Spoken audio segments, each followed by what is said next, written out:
Assalamu alaikum wa rahmatullahi ta'ala wa barakatuh, mes frères et sœurs.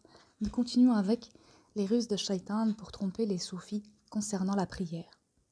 L'auteur, rahimahullah, a dit « Nous avons mentionné précédemment les ruses de Shaitan pour tromper les adorateurs concernant la prière. Les mêmes ruses ont été utilisées contre les soufis, voire même plus.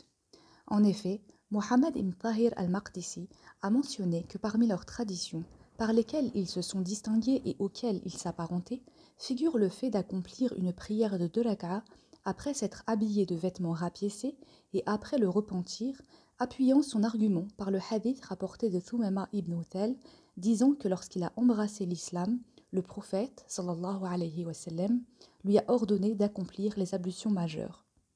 Rapporté par Al-Bayhaqi dans As-Sunan al-Kubra 1.171 et dans As-Sunan as-Sughra 1.112. L'auteur, rahimahullah, a dit que c'est ignoble qu'un ignorant s'occupe de ce qui ne le regarde pas.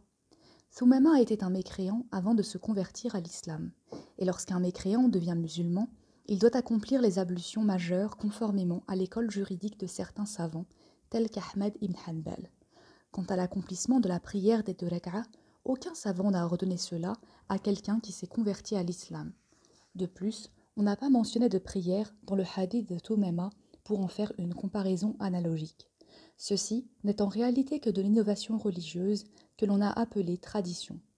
La chose la plus ignoble est le fait de dire que les soufis se distinguent par des traditions, car si ces dernières se rapportent à la loi religieuse, tous les musulmans seront concernés par elles de façon égale, et les jurisconsultes en seront les mieux informés.